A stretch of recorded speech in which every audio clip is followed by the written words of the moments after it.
Bună tuturor și bine ați venit sau revenit pe canalul meu de YouTube la un haul de cumpărături de la Lidl, un haul alimentar.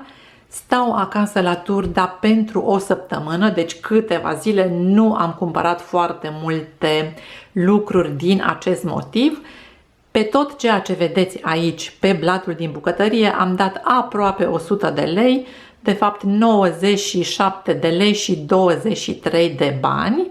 Deci sub 100 de lei și o să vă arăt tot ce am cumpărat și ce intenționez să fac de mâncare și de ce am cumpărat și unele prostii, ca să spun așa. Unele lucruri care nu sunt foarte sănătoase, dar care sunt foarte gustoase. O să încep cu această cremă de brânză de la Milbona. Este ceva asemănător cu brânza Philadelphia, pe care cred că o cunoașteți cu toții.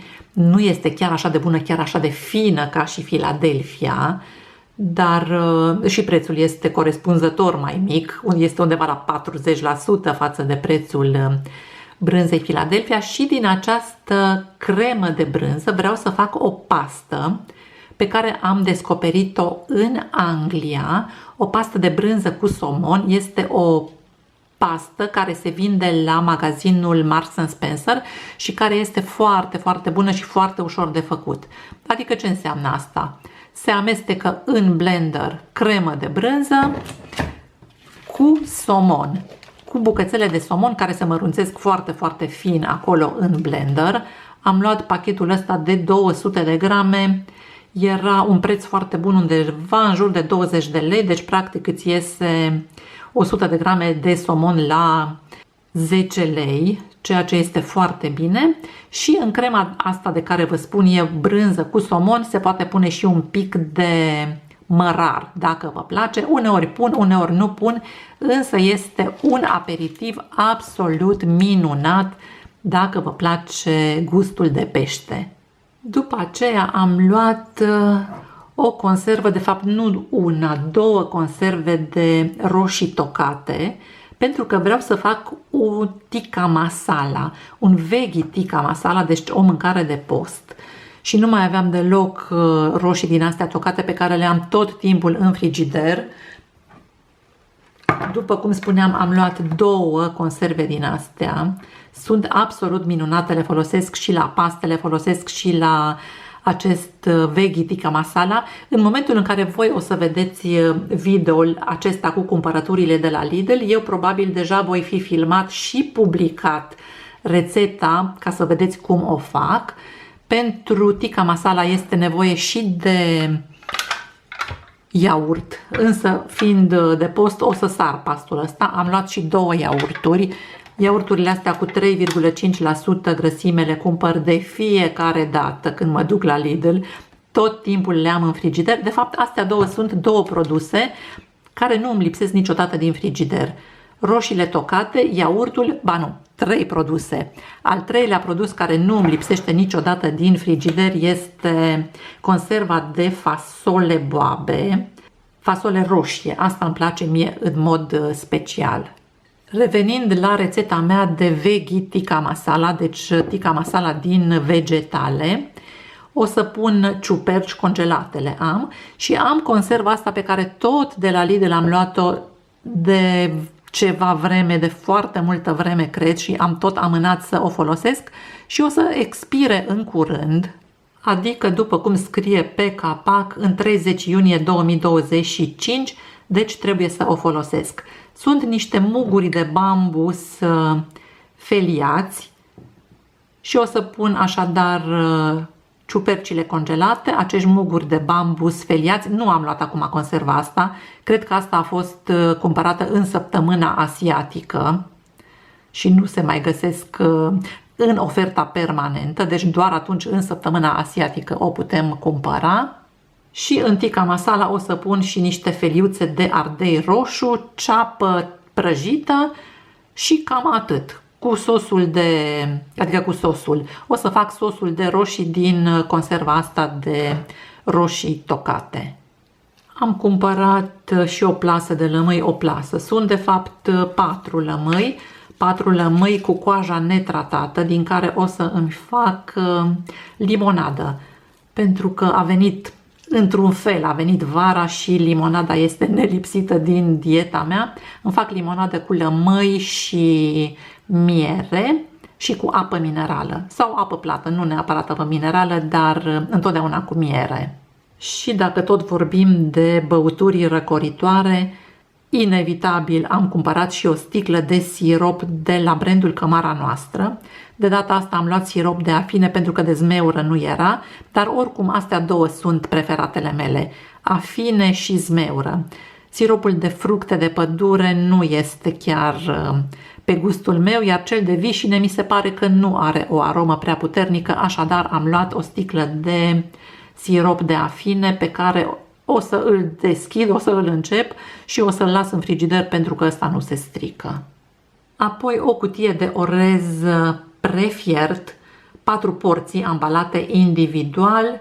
O cutie din asta are 400 de grame, 100 de grame mie îmi ajung.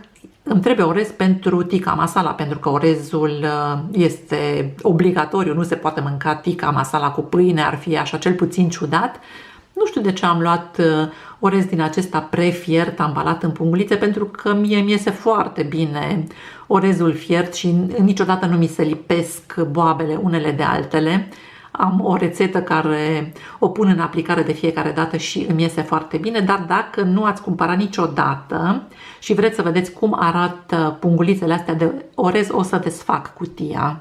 Așa arată pungile de orez. Sunt dintr-un material care rezistă la apă și nu știu dacă vedeți, cred că se vede totuși pe cameră.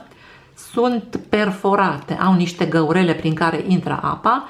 Când orezul este complet fiert, punga asta se umflă, se umple până aici sus cu orez. Vedeți că are așa un loc de unde poți să agăți o lingură sau de fapt coada unei linguri sau unei furculițe, astfel încât să scoți orezul din apă și îl pui direct pe farfurie.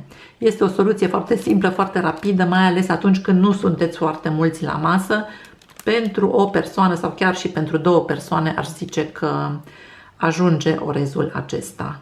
După aceea am luat 2 conserve de pește, una de sardine în ulei de floarea soarelui.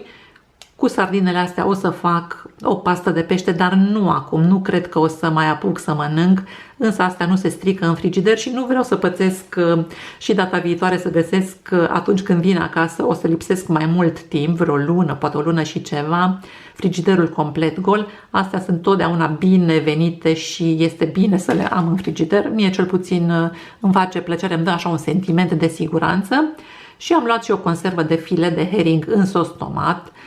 Îmi plac foarte mult conservele de pește în sos tomat și mănânc cu mare plăcere câte o masă constând într-o astfel de conservă. N-am niciun fel de reținere și realmente îmi face plăcere să mănânc din când în când.